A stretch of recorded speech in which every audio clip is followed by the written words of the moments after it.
We're moving. I love you. There's nothing to hide. It's better than burning inside. I've loved you, and I will to the end. Then I said it again. Forgive me for wanting you so, but there's something I want you to know. I've loved you since heaven knows when. There, I've said it again. I tried to drum up a phrase that could sum up all that you mean to me. But what good are phrases when the thought that amazes is you love me, and it's heavenly. Forgive me for wanting you so, but there's something I want you to know. I've loved you, and I will to the end. Then I said it again. Thank you.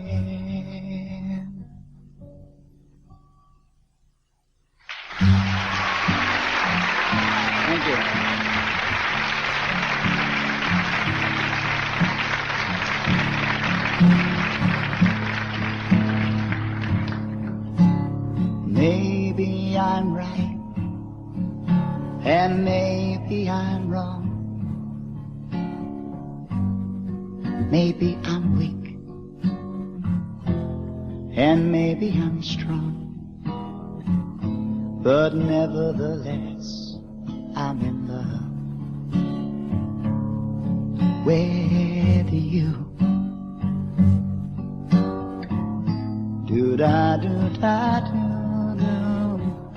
Maybe I'll live a life of regret, and maybe I'll give much more than I'll get. But nevertheless, I'm in love with you. Somehow I know at a glance the terrible chances I'm taking.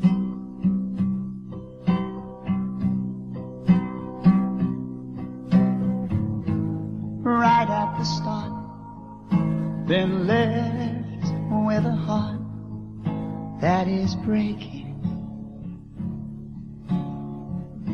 Do-da-do-da-do. Maybe I'll win, or maybe I'll lose, and maybe I'm in for crying the blues. But nevertheless, I'm in love with you. Ah, but nevertheless, I'm in love with you.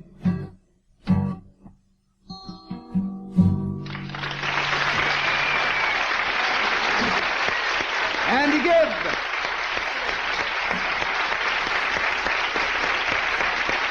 Great, Andy. No, that's nice.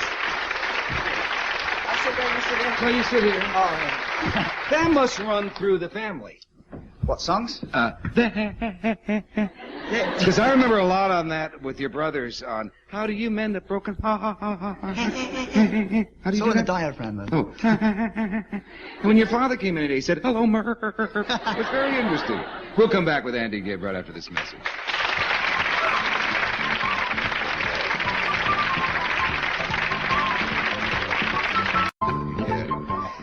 Talking with Andy here about those songs. See, I have known those songs for many years. Those are what you would call old songs. Not that old. Well, No, all right. not that old. Who did? Who did? There, I've said it again. There I Said It Again, I believe, was originally recorded by Vaughn Monroe. Marshmallow, what more can I say? Or Riders in the Sky. But nevertheless, I don't know who recorded that. Unless it was the My McGuire. father will probably know. He's in the back. Who was it, Mr. Gibb? Ruth Hussey. Oh, Ruth Edding. I thought you Told said you, Ruth no. Hussey doesn't sing. And the McGuire sisters, didn't they used to do? It's a great group song, too. Yeah, it's beautiful. Yeah. It's nice when all the brothers and myself sit around doing it. We have a ball doing it. That's your dad's influence. He's an ex-band singer, band leader. Band drummer. Right. Big band drummer. So you must really know the old songs. Well, we were raised on that kind of music, so, Particularly the Mills Brothers. yeah. Particularly, most of all the Mills Brothers. Yeah. I do love them very much. Show that. We have a picture here of a little get-together at the Gibb house. Andy Gibb with beard. Look at you with a beard there. I know, it wouldn't grow properly. And Barry, and that's Don Mills of the Donald Mills in the Brothers. middle. You were He probably, sang- what were you singing there? We was just about to do Paper Doll, actually. Oh, yeah. And Donald sang the verse, which he does on the record, of course. You guys could end up as the Mills Brothers. We could, couldn't we? Huh? That's really nice. It's very different preparing for a nightclub act. I mean, you've had great success on Broadway in Joseph and the Amazing Technicolor Dreamcoat. Moderate success. No, you had wonderful reviews. Wonderful and- reviews, I just couldn't stick it out. It was just so tiring. But, That bad? Yeah, you left 3 months early. I left, I was supposed to do 6 months, I did 3 months. The thing is, I was probably the only untrained singer of an ensemble of about 34 people. And I was just actually losing my voice 8 shows a week. But you did Pirates of Penzance before that? Yeah, but I missed a lot of shows in Pirates too, for similar reasons. It's just, you know, it's really, you've got to be very disciplined, and you've got to have some kind of training, where you've got to be really in shape to do a show like that. You're not disciplined in life? I'm not disciplined as far as doing something that's the same thing every night for like 6 months. Once I get to 2 or 3 months, I need something to really keep me interested again, because I just can't go doing the same thing night after night. I have to have a bit of variety. What's your I philosophy? do love theater, don't get me wrong. That's great. Well, what's your philosophy about playing nightclubs now? That's very different. Yeah, very different. I'm actually very scared about it. I don't know what to expect. I do know that it won't be a young, teeny bopper type audience. There won't be a lot of screaming. Maybe there will. I hope there will be.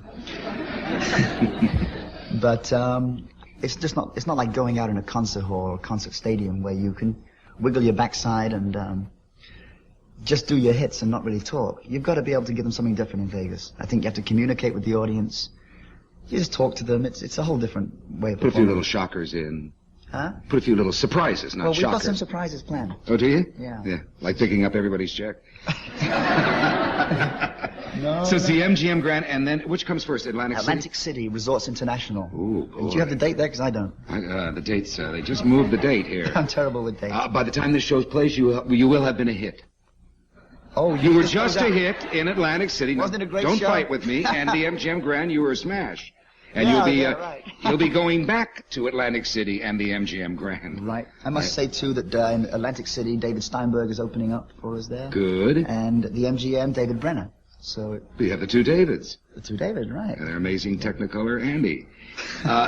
You still out at Malibu? No, I moved from Malibu. I have a new house. Scared, huh? No. Huh? Don't like fire and water, huh? Actually, it never bothered me. I gotta tell you something. I used to live in the Malibu colony. Right. And that was a little bit risky to live in, you know, because it's right on the sand. Then I moved on the land side of the Pacific Coast Highway, up in the hills. So I looked down on Point Doom and Paradise Cove. And I had a 5-acre ranch there. Well, when we had the big fires, the flames, which, of course, came down that whole area, stopped about 5 to 10 feet behind my back fence and took the house next door. Ooh. So I thought that was when I was in rehearsals for Joseph. So I thought God wanted me to do Joseph. But if you'd have waited a few months, after the fire. Now, when the rains come, that house will move back down to the Malibu colony again. Right, that's right, and that will become the colony. Sure, and be worth much more, right, than up on the hill. It will go up to about $1 million more, sure. Where did you move to? I moved to the top of the Hollywood Hills, the highest point. I can look down and see the beaches to my right and the mountains to the east. Oh, that's nice. It's probably the most lovely home I've ever lived in. Great. It's beautiful. Great. It really is. Come up and see me sometime. I shall do it. Just remember that, folks. If you're looking for Andy Gissau, it is at the highest point of the Hollywood Hills. You know where King's Road is? You better take it easy there, pal. Yeah, right. You'll have a house full. Thank you a million, My Andy. pleasure, And anytime. I wish you well in Atlantic City and in Las Vegas at the MGM. We'll all be rooting for you. Thank you, mate. Andy Gibb. We'll come back.